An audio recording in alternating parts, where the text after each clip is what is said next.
Vous écoutez un balado propulsé par l'aile jeunesse de la Chambre de commerce et d'industrie Thérèse de Blainville. Allô Valérie! Salut! Comment ça va? Ça va bien, toi? Ça va super bien, merci. Je te passe ça en force. Je te pose une question en 3 temps, puis tu me dis ce qui te ressemble le plus. OK. Est-ce que tu considères que tu es une repreneuse d'entreprise? Est-ce que tu considères que tu es une fille de famille ou est-ce que tu considères que tu vas révolutionner le monde de la laitue? Wow! Je dirais, j'aimerais ça révolutionner le monde des légumes. Des légumes?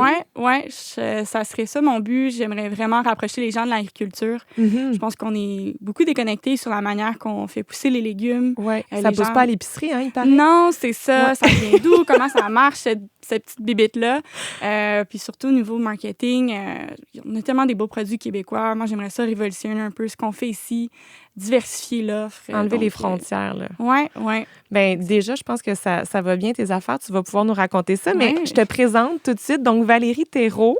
Puis là, tu me disais que, dans le fond, l'entreprise a un nouveau nom. Ça s'appelle Gen V. Exact. Puis comment tu te présentes? Dans le fond, c'est quoi ton rôle dans l'entreprise? Oui. Moi, je suis directrice marketing, puis je m'occupe également des ventes. Puis, dans le fond, Gen V, c'est pour Génération V. C'est une génération qui veut manger selon ses valeurs, on respecte les gens et l'environnement. Wow! Oui. Ah, cool! J'ai hâte que tu m'expliques aussi le processus derrière ce changement-là. Oui. Puis, parce que dans le fond, Valérie, toi, tu as repris une entreprise qui était l'entreprise familiale. Mais avant que tu me parles de ça, j'aimerais ça savoir, toi, ton profil quand tu étais plus jeune, est-ce que tu te destinais à l'entrepreneuriat? Est-ce que tu as grandi là-dedans puis c'était comme une évidence pour toi ou non? Ben, je peux pas dire que je suis la personne qui avait un stand de limonade. Je me rappelle au secondaire, il y a une fille qui vendait des choux, là, ça fait partie... des choux? Ça les choux pour les cheveux. OK, oui. Pour le légume. Non. Non, une compétitrice. Non, tu sais, quelqu'un qui, je sais pas, qui vendait des choses. Moi, jamais, je sais pas, j'y regardais, j'étais comme thumbs up, bravo. Pas vraiment. Je viens d'une famille d'entrepreneurs. Mon oncle, il était, mon grand-père, mon père aussi. Fait que j'ai toujours grandi là-dedans. Mais je te dirais que repreneur, ben, faut comprendre la distinction aussi. C'est qu'on reprend une entreprise, elle est déjà bâtie. Il y a déjà des employés en place. Ça marche, il y a un chiffre d'affaires qui rentre, il y a une structure. Ouais. Pour moi, c'est vraiment intéressant comme porte d'entrée dans le monde de l'entrepreneuriat parce que ça donne moins le vertige. Ben, c'est qu'on n'entreprend pas, on reprend. Ouais. Donc, on peut restructurer, on peut améliorer, on peut optimiser, mais il y a déjà quelque chose en place. Puis c'est tellement intéressant, ça, parce que j'ai tellement... Tu sais, le métier d'entrepreneur, c'est comme glorifié, mon Dieu. Tout le monde veut être entrepreneur. Tout le monde a une année comme moi, je veux être entrepreneur. Puis c'est compliqué, là. Quand tu pars, il faut que tu aies une start-up, du financement, il faut que tu trouves des clients, tu te bats. C'est beaucoup d'étapes que nous, on n'a pas eu à faire. Ouais, trouves-tu que tu as eu le meilleur des mondes? Moi, tu peux être entrepreneur, dans le fond, mais dans un contexte où il y a déjà des bases solides. Un filet. Exact. Oui, c'est ça, un genre de filet de sécurité. Je mets beaucoup de l'avant. Il y a tellement d'entreprises au Québec qui n'ont pas de repreneurs. C'est même problématique avec la population vieillissante. Ouais. Donc, moi, quelqu'un qui dit « je vais être entrepreneur », j'attends juste d'avoir l'eureka, de trouver la bonne idée. Oui. Je me dis tout le temps « mais pourquoi reprendre une entreprise? » Puis comme, c'est merveilleux, t'as pas à faire tout ce démarchage-là au début, puis trouver l'idée de génie aussi, c'est pas évident. Pas nécessairement Steve Jobs. Fait que pourquoi pas prendre une entreprise qui existe puis mets-la à ta main. Ouais. OK, fait que tu vends pas de limonade. Non. Ça, on a compris ça. Tu viens d'une famille d'entrepreneurs. OK. Ouais. Est-ce que tu as déjà, tu sais, tes envies de petite fille de devenir ballerine ou astronaute? Ou, c'est quoi tes visées professionnelles quand tu es plus jeune? Ben, je te dirais au primaire, je voulais être actrice. Okay. C'est vraiment un flop. Exact. Non, pas astronaute. Je savais déjà mes capacités. Je comme, c'est pas pour moi. Exact. Non, je te dirais actrice. Au secondaire, ça, j'ai trouvé ça plus difficile parce que j'allais dans l'école privée, puis c'est comme tellement axé sur l'hyper-performance. Puis, la journée carrière, c'était des avocats, des médecins, c'était tellement... ça donnait le vertige. Est-ce que c'est un métier que moi, je veux... Hauteur, exact. Puis moi, je peux pas dire que je suis la personne qui avait les meilleures notes. Puis parce qu'il y a quand même toutes les clientèles, même dans cette... dans cette bulle-là, un petit peu de l'élite. Là. C'est ça, mais dans cette bulle-là, de la crème, moi, mes amis voulaient être ingénieurs, médecins. Puis moi, je dis ça à la blague souvent, mais mon hémisphère gauche, il est mort. Analytique, science, mathématiques, rationnel, c'est pas pour moi. Oui. Je me retrouvais pas dans ces métiers-là. Oui. Moi, je suis hémisphère droit. C'est dans la créativité, c'est dans les communications, c'est dans l'approche des gens. Puis ça, je le trouvais pas. Ça t'a-tu pris du temps de l'assumer? Tu sais, justement, quand t'es entouré de gens qui veulent être médecins puis être astronaute. Ah, mais moi, ça m'a vraiment affecté ma confiance en moi au secondaire. Parce que normal. Mon Dieu, est-ce que je suis normale? Est-ce que je suis ratée? Finalement, oh mon Dieu, je veux pas être cardiologue, je suis un échec. Puis, mais en passant, tu sais, mes parents m'ont jamais mis de pression pour que je devienne comme ce genre de métier-là. Ils t'ont fait ce qui te rend heureuse. C'est la pression sociale aussi. Mais j'avais pas de repère. Tu sais, si dans cette journée carrière-là, il y avait eu quelqu'un qui était dans le milieu artistique ou de la créativité ou même quelqu'un en vente, j'aurais fait « Wow, OK, message aux gens qui organisent des journées de carrière. Je l'aurais écrit. Tellement bonne idée. Honnêtement, moi, je me suis jamais vue dans ce que vous m'avez montré. Puis je trouve ça important parce que je dois pas être la seule à vivre ça. Non. Puis il y a tellement de métiers, je trouve, il y a tellement un éventail de métiers qu'on ne connaît pas. Exact. Tu sais, on les connaît, les métiers comme les médecins, puis les avocats, puis les ingénieurs. Bon, pas dans toutes les facettes, je comprends, là. Mais c'est vrai, tu as raison qu'il faut montrer comme un éventail un peu plus large. Fait que j'étais pas la meilleure à l'école. Tu sais, j'étais bonne à l'école, mais j'avais pas 98 comme de toutes les autres. Générale. Exact. Puis moi, j'étais bonne dans les sports. Okay. Honnêtement, j'ai été athlète de l'année. Je suis allée aux Jeux du Québec en athlétisme. Ça, c'était ma gratification. C'est là-dedans que je suis bonne là-dedans. Mais rendu en secondaire 5, quand tu fais je suis bonne là-dedans. Qu'est-ce que je vais dans faire? l'orientation, oui. c'est ton choix de carrière. Je suis bonne en sport. Puis je suis bonne en sport, excusez. Puis j'étais comme, et quoi d'autre? Bon, je suis pas pire en histoire. En art plastique, j'étais bonne. Mais qu'est-ce que je fais avec ça, justement? Puis ce qui a débloqué, je sais pas pourquoi, les étoiles se sont alignées. En secondaire 5, il y avait un cours qui était offert, un cours optionnel. C'était sur la publicité. OK. Puis j'ai trippé.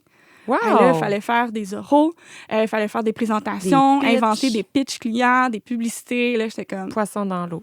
Absolument. Mais c'est arrivé tardivement. Fait que moi, pendant 5 ans... T'as peur de qu'est-ce qui vient après, là? Ben, je savais pas ce qui m'attendait. Là. Je me retrouvais pas. Donc, c'est vraiment à ce moment-là que j'ai dit, OK, j'ai trouvé. Moi, c'est les communications qui m'allument. Puis là, je suis allée au cégep en communication. Pour vrai? Ouais. Fait que là, c'est ça. T'as fait tes applications. T'es allée où, finalement, au cégep? Je suis allée à Lionel Groux en communication et cinéma. OK. Ouais. Parfait. Puis est-ce que tu avais des attentes? Est-ce que ça a répondu à tes attentes ou justement, toi, tu visais quelque chose d'un peu plus large, un peu plus vaste qui pourrait te permettre de faire un petit peu tout? Ben, étant une fille de la Rive-Nord, je pense que Lionel, c'est comme l'option de choix. Puis pour moi, c'était comme la portion cinéma. Je me disais, peut-être que je vais aimer ça, être réalisatrice, je sais pas. Puis finalement, c'est vraiment pas pour moi. Là. Je vais donner à Xavier Dolan son talent, c'est comme son univers, ça m'appartient pas. C'est correct. Mais on a pratiqué, on avait des cours de radio, des cours de journalisme, de relations publiques, un cours de publicité encore. Et moi, j'étais comme, OK. Tu te reconnaissais dans certaines choses. Exact. OK. Puis là, c'est ce qui m'a amené à mon baccalauréat. Je suis allée en sciences de la communication à l'Université de Montréal. Puis là, j'ai trouvé le temps long. Ah oui? Ouais. Pourquoi? C'était trop théorique? Oui, moi, je suis une fille pratique. Là. La théorie des sciences de la communication, comment les gens se parlent entre eux, ça m'interpelle pas. Mais au quotidien, comment ça marche? Exact. Fait que j'ai fait les Jeux de la communication, qui est extra tous les cours. Puis mais explique-nous, c'est quoi, dans le fond? C'est un rassemblement d'universités? Exact. À l'époque, on était 8 universités qui se rassemblaient pendant 3 jours, puis c'est une compétition. Donc, on a différentes épreuves. On a une épreuve, justement, en vidéo, en publicité, relations publiques, création d'événements, radio, j'en passe. Puis là, vous avez une petite équipe de combien, à peu près 2-3 personnes par équipe. Parfois, ils sont seuls, Puis, on se pratique toute l'année avec des professionnels du milieu de la communication, puis également entre nous. Fait qu'on avait des pratiques à chaque dimanche, puis c'est très strict. Ouais, mais c'était très strict, fait qu'on apprenait beaucoup, mais c'était aussi très party, fait qu'on avait du fun. On jouait l'utile à l'agréable. Exactement. Je comprends. Work hard, play hard, comme on dit. Puis moi, j'ai beaucoup appris, autant à pitcher, à parler devant un auditoire. Donc, j'ai adoré ça. À l'aise là-dedans dès le départ? Parce qu'il y a quand même une différence entre faire des présentations orales à l'école, devant Ouais. les gens qu'on connaît, versus s'adresser Ouais. à une audience plus vaste, là, mettons. Ben, je pense que plus tu le fais, plus tu deviens à l'aise. Puis moi, je suis rendue du genre à... Si ça te fait peur, essaie-le. OK. La peur, c'est un bon signe. C'est un bon moteur de... Exact. Puis mes parents, ils m'ont toujours élevé de même à, tu sais, me pousser en bas d'un précipice. Puis c'était comme, let's go. Pas littéralement, là, mais comme... Non, j'ai compris. Mais c'était tout le temps comme, essaie-le si t'as peur. Fait que je te dirais, au début, c'est sûr que... Tu sais, moi, j'ai jamais été pris dans l'épreuve pitch publicitaire parce que XY, puis je pitchais pas aussi bien que les autres qui étaient plus vieux. Puis éventuellement, dans ma carrière, j'ai pitché je sais pas combien de fois des pitchs créatifs devant des clients. Puis j'étais comme, finalement, je dois pas être si pire que ça. Donc, C'est pas parce qu'on se fait pas prendre au ballon chasseur qu'on peut pas... Mais faut que tu pratiques à devenir capitaine. Je comprends. Je comprends. Fait que là, tu mettais des petits outils dans ton baluchon. Fait que tu t'es emmerdé un petit peu pendant ton bac. Ben, dans la portion cours, théorique, absolument. Mais ça, les Olympiades, ça t'a vraiment allumé. J'ai de la com, la portion pratique, j'ai adoré. Puis quand j'ai terminé mon bac, après 3 ans, je trouvais que je n'étais pas assez spécialisée. Justement, le bac qui était très généraliste. On voyait un peu de tout, mais c'était rien... C'était pas spécialisé dans quelque chose. Je n'étais pas experte en marketing en sortant. Donc, j'ai décidé d'aller faire un DESS, qui est un diplôme d'études supérieures spécialisées au HEC. Puis ça, c'était une spécialisation en marketing/gestion de la marque. OK. Parce que tu avais peur, mettons, d'avoir le sentiment d'imposteur si tu n'avais pas comme un certificat qui backait que tu avais les connaissances? Pas nécessairement. C'est juste pour moi, personnellement, je trouvais ça important de... te spécialiser plus. De bien saisir mon métier, puis de me spécialiser dans quelque chose, puis de savoir de quoi je parle. Parce que là, c'était clair pour toi, tu voulais travailler en marketing, parce que tu dis de me spécialiser dans mon métier, donc tu savais où tu t'en allais. Bien, j'ai eu des... C'est ça, c'est important pour moi de me spécialiser, puis j'ai adoré, ça a duré 2 ans. Puis c'était mettons, le fondateur de Cossette, qui était un de nos professeurs, qui était une agence de publicité, Cossette. Puis on avait des vrais clients qui venaient, comme Espace pour la vie, qui disaient, voici un mandat. On faisait une publicité pour eux, on pitchait devant eux. Donc moi, ça a été un programme que j'ai énormément aimé. Puis après ça, j'ai terminé mes études. Mais pendant mes études, c'est que j'ai eu mes premières expériences de travail en agence. OK. Tu travaillais où? Écoute, ça a toujours... J'ai toujours eu comme 2-3 jobs depuis que j'ai 12 ans. Je sais pas pourquoi, mais c'est quand même important. T'as comme besoin de bouger, j'ai l'impression. Ben oui, ouais, peut-être, probablement. Mais c'était important pour moi, c'est comme cette indépendance-là. Puis mes parents, c'était... Tu fais ce que tu veux dans la vie. Si tu vas aller à l'école, on aimerait ça que tu complètes ton secondaire 5. Puis après ça, mais on veut que tu te spécialises dans quelque chose. Que tu as quelque chose qui te back, tu peux te remettre sur tes pieds si jamais tu as un accident ou quoi que ce soit. Faut que tu aies des études. Puis pour moi, ça a commencé, dans le fond, à 19 ans. Ma première job officielle, je travaillais pour Color Me Rad. Fait que Color Me Rad, c'est une course de couleurs. On fait des 5 km.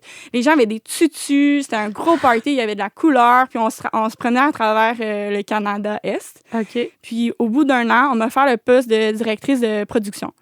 Fait que mon travail, c'était d'organiser les courses. Donc, j'organisais les trajets du parcours, je gérais la billetterie.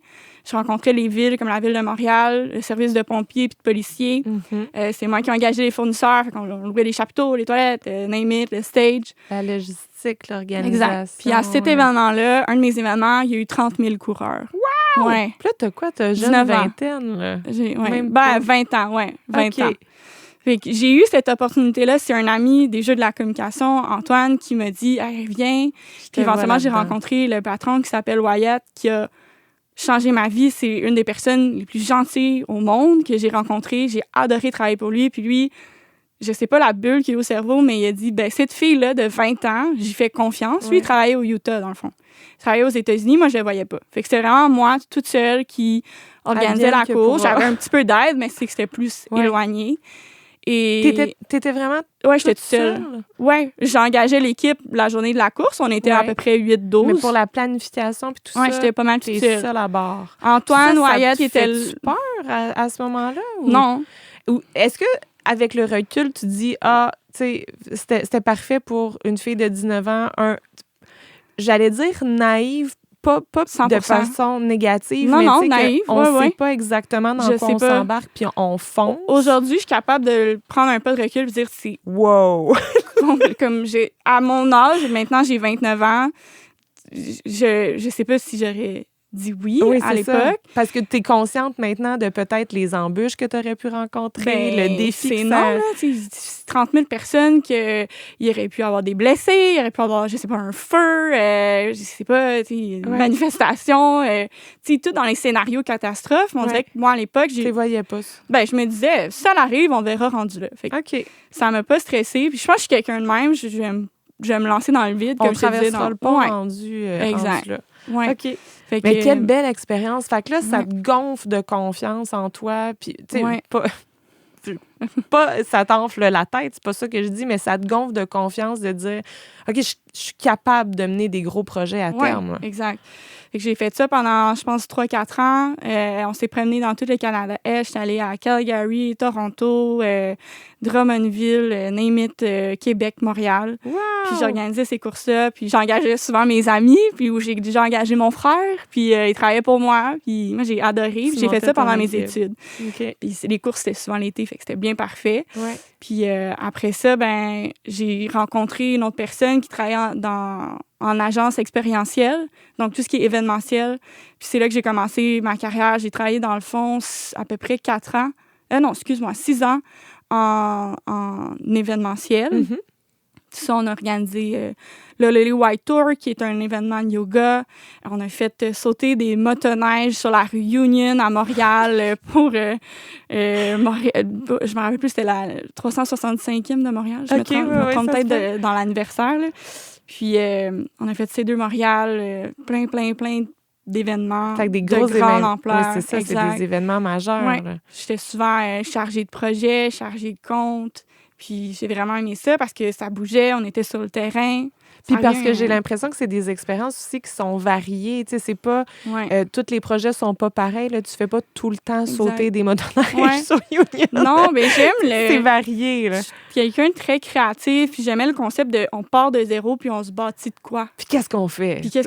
Puis moi, ce qui me faisait triper, c'était les concepts. Fait que j'étais la fille créative. Fait que là, un client arrivait puis il me disait, bon, j'aimerais ça faire un événement. Voici un peu l'idée que j'ai. Parfait, je te fais ça. Là, on commence, on va avoir un robot ici. Les cocktails vont arriver à telle heure, puis ça va être à telle place. Puis moi, j'aimais ça pitcher l'idée, comme on s'en va dans quel univers créatif. Puis moi, ça me parlait tellement. Ouais. Puis j'adore faire ça. J'adore partir de rien, puis bâtir, puis dire... Rendre possible un peu l'impossible. Je pense, avec un pas de recul, j'ai une vision que d'autres n'ont pas. Puis je pense que ça a été ce qui m'a menée où que je suis aujourd'hui. Puis ça m'aide encore. C'est un peu être le mouton noir. OK. Comme tu peux le voir. Ça m'amène à une question un petit peu spéciale. Ouais. Je vais aller chercher un accessoire, je te reviens. OK. Voilà. Donc, je te pose une question. Ouais. Gonflée à bloc, donc avec de l'hélium. Et si ça te tente, tu me réponds gonflé à bloc. Fait que là, tu es en train de nous parler que tu as plein de bonnes idées, tu aimes ça faire des pitchs. Tu le défasses? Ben oui. OK. Si ça te tente de participer.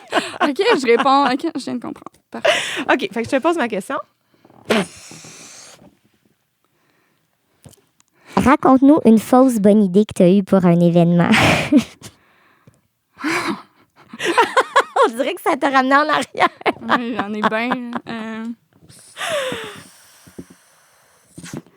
C'était pas tant mon idée, mais un robot qui se promenait dans une foule qui marchait pas vraiment. Là. À l'époque, c'était comme un iPad, puis il y a quelqu'un caché dans un garde-robe qui parlait aux gens, mais le robot, il buguait tout le temps. C'est super malaisant. C'était pas une bonne idée. C'était vraiment un flop. Ça marchait pas. Non. Ah ben, il y en a des fois des flops. Ben oui, absolument. Pouette. Puis il y en a d'autres? Ben là, plein. J'ai déjà... C'est niaiseux, mais j'ai oublié de classer les noms. Fait que quand on reprenait les cocardes. Ils étaient classés, mais comme la division, moi, j'avais divisé l'alphabet en 2. Okay. Il fallait faire 3 ou 4 divisions, puis ça allait plus vite. Finalement, le line-up était super long, mais c'est anecdotique. Ça n'a pas changé ma carrière, là, mais à l'époque, mais tu t'en souviens, j'avais des sueurs. J'aurais dû faire autrement. Il y a eu plein de flops. Colony Rad, on avait du gel aussi, puis il y avait tellement de colorants. Il y a déjà un de nos amis qui était rempli de...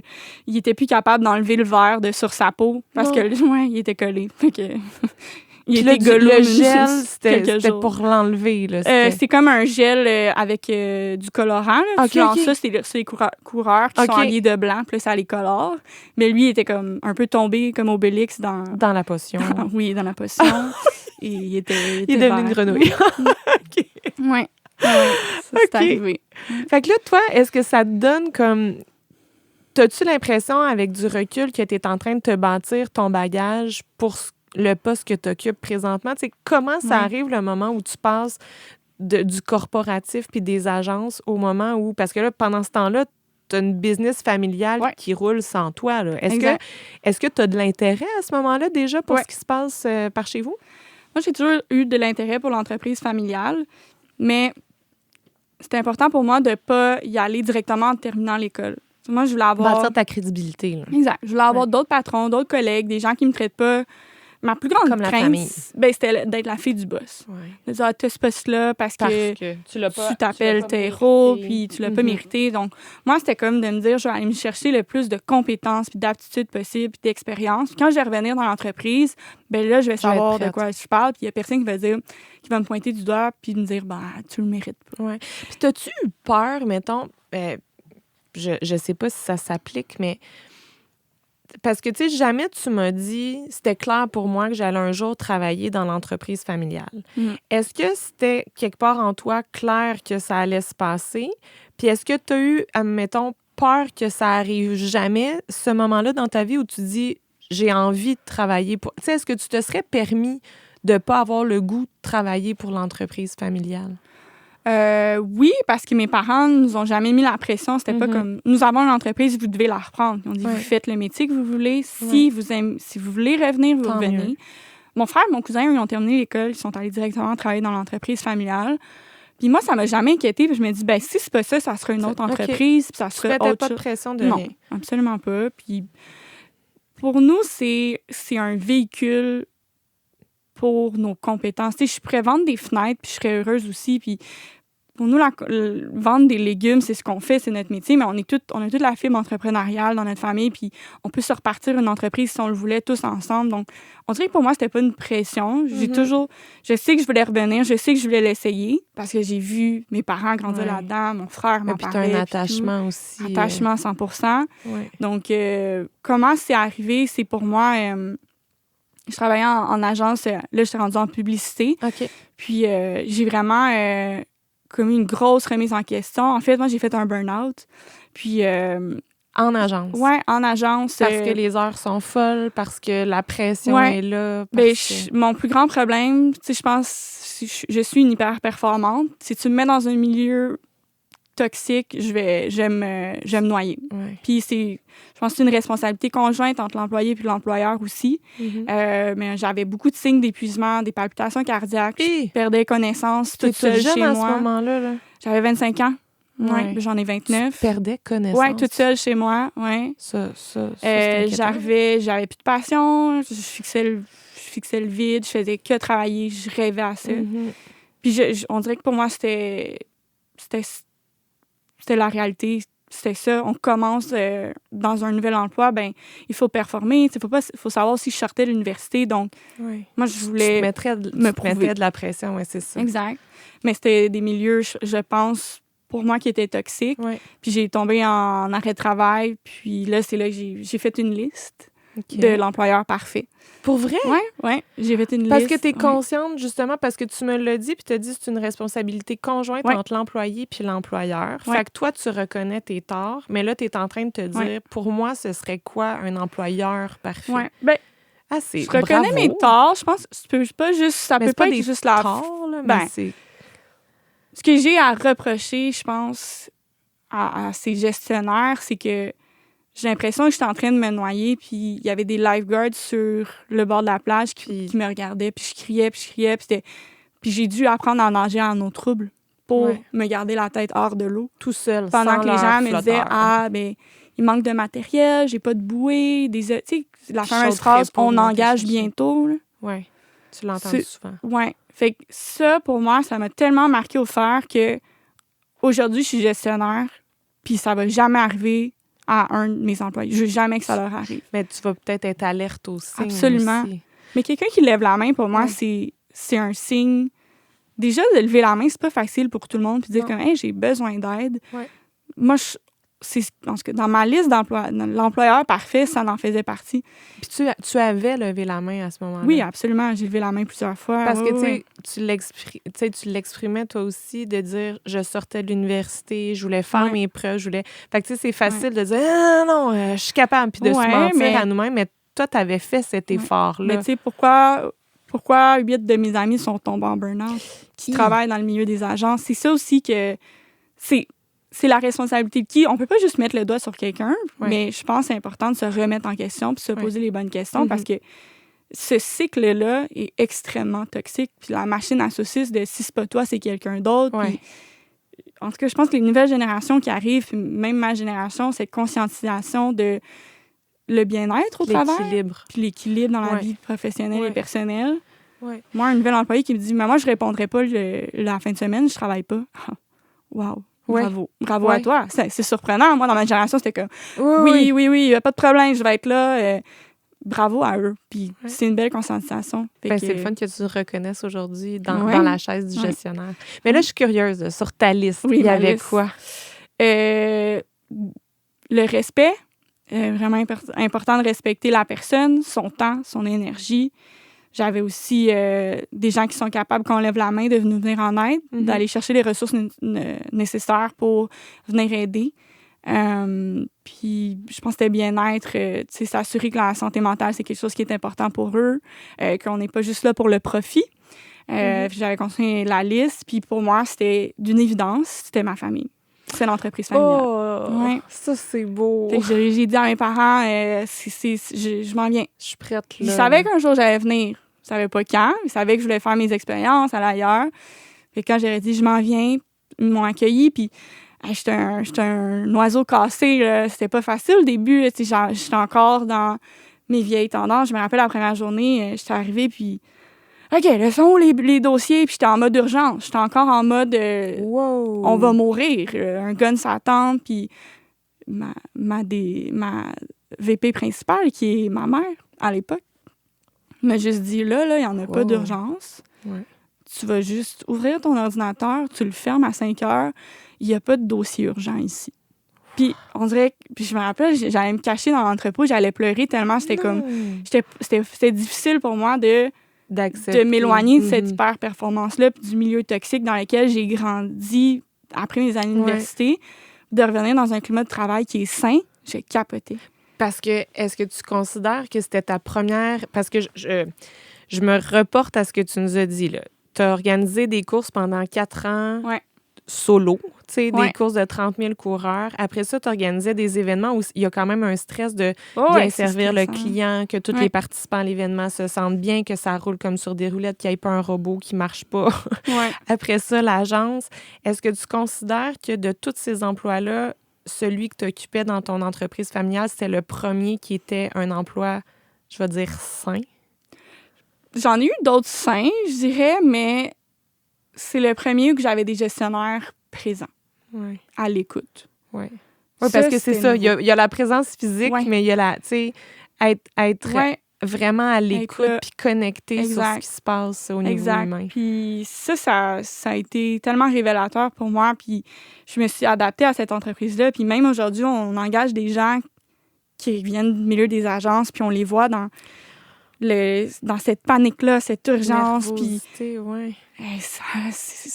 on est une PME, moyenne entreprise, puis il y a des projets à faire. Là. On se tourne pas les pouces, on a plein de choses. Le rythme, il peut être très vite aussi, mais c'est pas cette mentalité-là de comme on va perdre un client du jour au lendemain. Puis tu sais, juste ton nom, puis tu sais, j'ai hâte que tu nous en parles aussi, mais Gen V, puis tu nous l'as dit d'entrée de jeu, c'est la génération qui veut, tu sais, qui mange avec des bonnes valeurs. Exact. Fait que je pense que vous pouvez pas prôner des bonnes valeurs de choix, de ce qu'on ingère, puis comment qu'on se nourrit, puis comment on carbure, si vous prônez pas des valeurs humaines au sein de votre entreprise. Puis c'est un peu ça que... Quand moi, je suis arrivée dans l'entreprise, le burn-out, ça m'a affecté moi, mais ça a affecté ma famille aussi. Fait que quand je suis arrivée, j'ai dit, tu sais, ce que je t'ai dit plutôt, je veux jamais que ça arrive à quelqu'un d'autre. Moi, je me suis dit, on change la stratégie de l'entreprise. Puis j'ai dit, on devient une entreprise progressiste. Fait que j'ai convaincu la direction d'avoir la certification B Corp. Le B Corp, c'est pas devenir les meilleurs au monde. C'est de devenir les meilleurs pour le monde. De prendre soin de l'humain, de l'environnement, de plein d'autres sphères. Puis ça, c'est une certification qui est extrêmement difficile à obtenir, puis qui est sous différents piliers comme la gouvernance, les communautés. Exact. Et ça me parle. De savoir que c'est pas... On travaille pas pour le profit nécessairement. Oui, vous voulez faire la différence. Mais on veut faire une différence.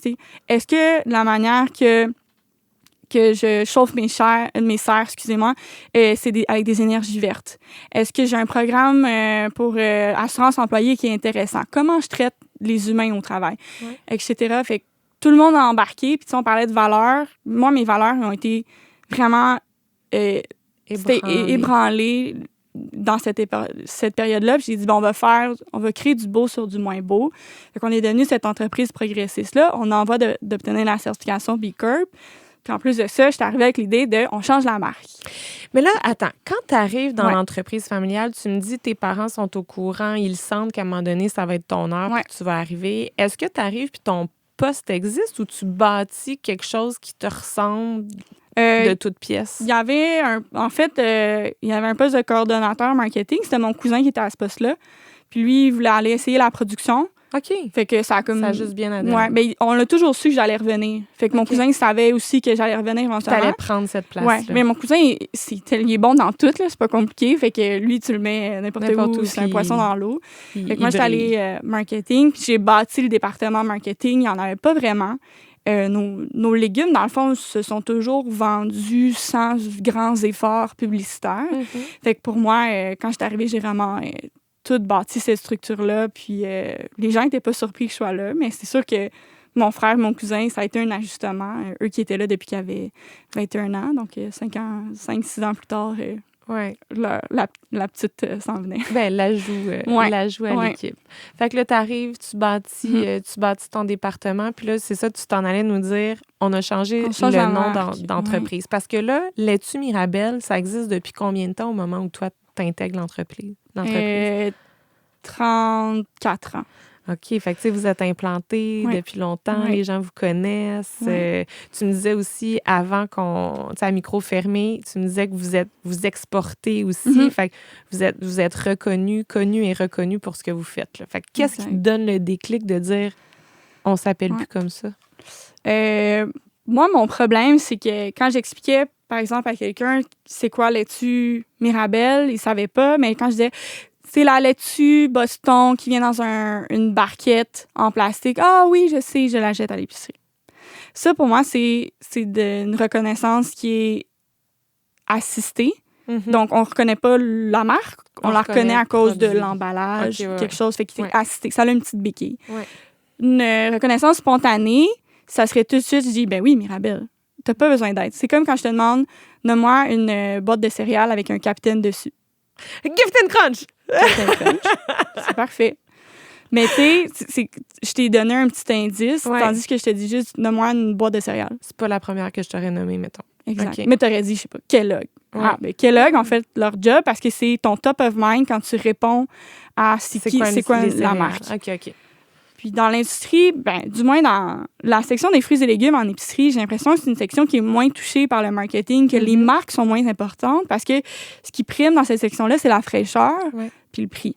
Tu sais, un avocat, tout le monde a déjà touché un avocat là, extrêmement mou. Oui. Ça va être la meilleure marque au monde. Il va rester là. Le meilleur prix, il va rester là. Ouais.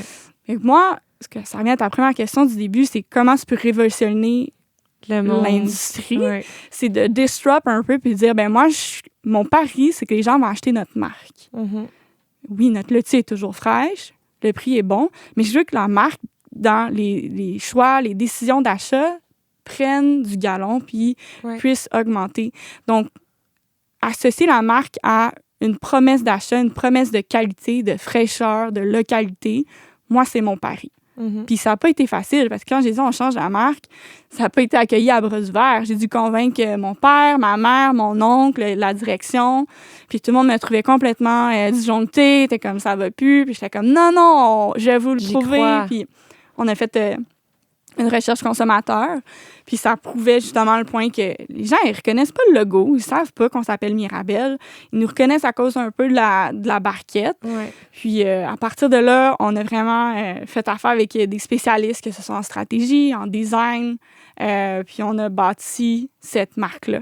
C'était difficile. Parce que inventer un nom là, en 2023, c'est... Tout est pris. Tout est pris. Puis nous, on est Canada, États-Unis.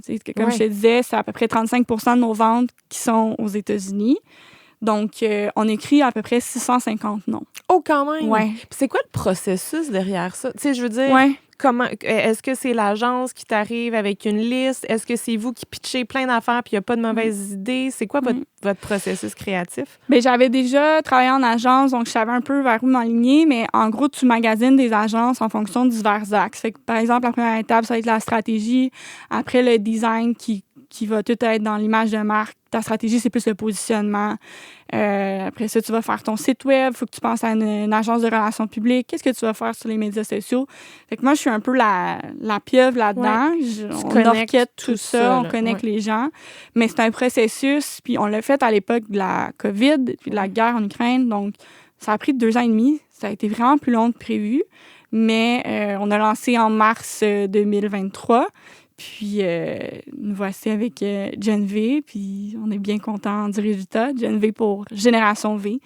Pour moi, je parle encore de valeurs, mais manger selon ses valeurs, moi, ce que ça veut dire, c'est si j'ai un poivron rouge dans les 2 mains, il y en a un qui c'est un Gen V, puis l'autre, c'est un compétiteur, moi, je veux que tu te dises, Gen V, c'est le mouvement, c'est la génération. Qu'est-ce que ça inclut? C'est ce que je t'ai dit sur l'entreprise progressiste, justement, qu'on fait attention à l'environnement, à l'humain, au bien-être de la planète, puis des gens. Oui. C'est un produit qui vient d'ici. Donc, c'est toutes ces valeurs-là. Oui. Puis nos valeurs, on les a mises sur nos étiquettes. Si vous regardez à la bande à gauche, ça dit que c'est de la culture en serre, c'est une entreprise familiale, c'est Aliments du Québec.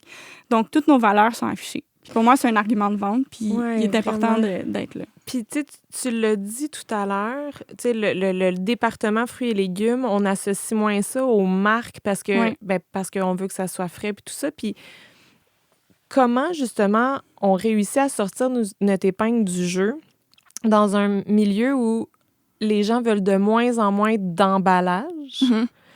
Vous n'avez pas le choix, j'imagine, pour certains de vos légumes, je pense à la laitue. Mais comment tu réussis à faire sortir la marque Gen V dans un monde où on veut de moins en moins d'emballage? L'humilité. On n'est pas parfait, puis on le sait. Mais on fait plein d'autres actions pour contrebalancer l'utilisation du plastique. Pour moi, la clamshell, c'est une des premières interrogations que j'avais. C'est pourquoi la clamshell, c'est le dôme en plastique pour la laitue. Oui. En fait, ça, c'est pas du suremballage. C'est pour éviter le gaspillage alimentaire. Oui. Une laitue hydroponique sans emballage, ça va durer 2 jours. Okay. Tandis qu'avec l'emballage, ça peut durer 14 à 21 jours. Wow, quand même! Avec la chaîne alimentaire qu'on a en ce moment, c'est nécessaire, l'emballage en ce moment. Il faut savoir aussi que le légume, quand il y a beaucoup d'humidité à l'intérieur de son emballage, ça lui permet de se conserver plus longtemps. Oui. Si on enlève ça, les parois, on l'a plus. C'est nécessaire. Donc, après ça, la question, c'est est-ce qu'on a le bon matériau pour emballer? Je te dirais que oui, parce qu'en ce moment, il n'y a rien qui a été inventé qui serait comme compostable, mais avec une paroi aussi qui contient l'humidité. C'est très difficile. Ils sont en train de faire des avancements, mais en ce moment, sur le marché, nous, on a fait affaire avec un expert en éco-conception, puis aujourd'hui, en date d'aujourd'hui, je ne l'ai pas. Mais je suis extrêmement attentive à ce qui s'en vient. Puis je vais être la première à sauter sur un emballage qui est plus éco-responsable. Le plus Mais important, comme tu le dis, c'est pas un sur-emballage. c'est nécessaire. C'est pour éviter le gaspillage alimentaire, qui est un autre fléau environnemental. Puis l'emballage qu'on a, c'est du PET numéro 1. Donc, c'est dans l'échelle des triangles de recyclabilité, c'est le plus élevé. Puis il y a une valeur de revente. Moi, je suis tellement obsédée, je suis même allée visiter un centre de tri pour leur demander, il s'en va où, cet emballage-là? Puis il n'y a pas de problème, ça s'en va dans les ballots numéro 1. Puis c'est pas parfait. Là. Après ça, les gens vont me dire, ben combien de pourcentage est recyclé au Québec? Ça prend le gouvernement, ça prend l'industrie. Faut qu'il y ait une plus grande conscientisation, plus de ressources pour qu'on soit capable de recycler ce plastique. Mais je trouve que tu es un bel exemple. J'entends beaucoup ces temps-ci que les consommateurs ont l'impression que le fardeau de sauver la planète leur incombe à eux. C'est sûr. Puis qu'on demande de plus en plus que les producteurs puis ceux qui commercialisent, justement, soient aussi conscientisés puis fassent aussi leur effort à la source pour nous permettre de nous mieux recycler, mieux composter. Puis je trouve ça le fun d'entendre ton discours aussi, puis tu sais, de voir que ça te tient vraiment à cœur, parce que toi, t'es la Gen V, là. C'est toi. Mais je le vois sur la responsabilité, c'est les gouvernements, les industries puis les consommateurs. Ça prend les trois. Puis les gens ont besoin de nous mettre de la pression pour savoir qu'il faut qu'on révolutionne les emballages. Mais moi, je fais des légumes dans la vie. Je fais pousser des légumes. Je suis pas experte en emballage non plus, puis tu pourrais inviter une personne qui est dans l'industrie de l'emballage, après te dire que plein d'affaires super impressionnantes dans l'innovation qu'ils ont fait. Mais je veux m'informer, je veux être à l'affût, je veux écouter mon consommateur. Puis je suis le consommateur, moi aussi. Puis quand je le vois, ce plastique-là, je suis comme, mon Dieu, pourquoi? Puis j'ai les réponses quand quelqu'un me le demande. Puis c'est pas parfait, mais mon Dieu, on réutilise l'eau de pluie. On a des énergies vertes. On paye pour notre carbone pour aller planter des arbres. Il n'y a pas juste ça. Oui, il y a du négatif dans n'importe quelle entreprise, mais il y a beaucoup de positifs. Votre bout de chemin. Exact. Aussi. On vient d'engager... on l'a pas engagé, c'est un directeur de projet, puis lui, maintenant, il fait pas mal juste des projets environnementaux. Éco-conception, économie circulaire, comme... moi, je trippe. C'est tellement intéressant de t'écouter, Valérie. Puis, tu sais, peut-être en terminant, là, mettons... Est-ce que tu as l'impression que travailler avec ta famille, parce que ça doit pas être facile tout le temps au quotidien, tu le disais juste dans ton idée de changer de nom, que tu as dû te battre, puis c'est des gens avec qui tu es lié émotionnellement aussi. Est-ce que tu as l'impression que ça a changé ta vie professionnelle, justement, qui s'en allait, ou t'as frappé un mur? Est-ce que ça t'a beaucoup aidé? Bien, je pense que oui, c'est sûr que d'avoir comme gestionnaire mes parents, ils m'ont appris l'exemple de c'est quoi bien prendre soin des gens. Puis leurs employés, il y en a qui sont là depuis 25 ans. Wow. Puis je suis comme, il n'y a pas plus grande preuve que leurs employés sont bien, ils font bien leur job, ils sont attentifs. Donc, moi, ils m'ont appris c'était quoi le bien-être au travail, puis comment bien traiter ses employés. Puis c'est en fonction de nos valeurs familiales aussi. Les valeurs de l'entreprise, les valeurs familiales des terreaux sont pas mal similaires, puis on intègre bien ces valeurs-là. Par exemple, pour nous, c'est important le respect dans notre famille. Par exemple, chez nous, personne ne se crie dessus. Ben, on ne va pas crier sur des employés. Fait que c'est comme tout est interconnecté, puis c'est ce que j'aime de travailler dans notre entreprise, c'est que ça nous ressemble. Puis j'espère que ça inspire les autres aussi à dire, ben c'est des valeurs qui me rejoignent. Puis non, c'est pas facile de toujours travailler en famille. C'est plus difficile parfois la communication, mais nous, on est vraiment bien entourés. On a une coach en gestion, en RH, qui agit comme médiatrice. On appelle ça un conseil de famille. On a créé un conseil de famille, puis elle est là, puis elle aide à traduire nos émotions, puis dire comme, ben, je pense que ce qu'elle essayait de dire, c'était plus ça, puis puis il y a des sujets délicats, puis difficiles, puis, tu sais, par exemple, moi, mon cousin qui était coordonnateur marketing, moi qui arrive, tu sais, est-ce que lui s'est senti tassé? Comment il l'a pris à ce moment-là? Puis ça nous aide vraiment à communiquer. Fait qu'on s'entoure d'experts pour éviter le désastre, parce qu'il y en a tellement d'entreprises familiales que ça termine mal. Mais nous, on s'est toujours promis que c'est la famille avant l'entreprise. Vous prenez les mesures pour que ça se passe. Si moi, pour perdre la relation avec mon père à cause d'une chicane d'entreprise, je veux rien savoir de l'entreprise. Nous, ce qui est important, c'est la famille. Après ça sera l'entreprise. Puis il y en a que c'est l'inverse. Puis ça se peut que ça marche aussi avec eux. Nous, c'est vraiment famille. Les choix que vous avez faits. Exact. Mais je trouve ça beau. En tout cas, est-ce que tes parents sont encore bien impliqués dans l'entreprise? Oui. Mais je trouve ça beau que, justement, ils aient écouté ton idée, vos idées de la génération qui les suit, dans le fond. Oui. je trouve que ça démontre l'ouverture d'esprit de vous êtes notre reprise familiale. Vous êtes ceux qui auront les rênes de l'entreprise, puis on vous écoute parce que c'est vous qui allez poursuivre. On est impliqués dans les décisions, puis ils nous laissent la place pour justement s'impliquer, la mettre à notre image, cette entreprise-là, parce que mon père, à chaque fois qu'il prend une décision, il dit « Je le fais pas pour moi, je le fais pour vous. Moi, je m'en vais bientôt. » Puis tu sens que c'est vrai. C'est vraiment vrai, oui. Est-ce que ça te donne le vertige en terminant de dire qu'un jour, ben ça va être votre tour? Ben, ça me donne le vertige, mais j'ai vraiment hâte de voir ça ressemble à quoi. Puis, tu sais, je veux l'amener ailleurs, cette entreprise-là, avec mon frère et mon cousin. Fait que je nous trouve chanceux, honnêtement. Même si on fait faillite un jour, je vais me dire, mon Dieu, qu'on a eu une belle ride, puis je suis contente d'avoir été là. Ah, mais je suis tellement convaincue que c'est pas ça qui t'attend. J'ai une longue vie à Genville. À ta famille aussi. Puis à toi, Valérie. Merci d'être venue partager ton parcours. Merci à toi, c'est super chouette. Merci. Le balado Gonflé à bloc est rendu possible grâce à la contribution du secrétariat à la jeunesse. Un merci tout spécial aux partenaires de l'Aile Jeunesse pour leur soutien. L'Armada Blainville-Boisbriand, Desjardins Entreprises, IG Gestion de patrimoine, Taillon Immobilier, Domaine La France et Thermostat. Merci au précieux travail de nos techniciens, Mathieu Nantel de Note Production et Sylvain Fortier de Clair Obscur Multimédia. Vous avez aimé notre balado? N'hésitez pas à vous abonner et à parler de nous.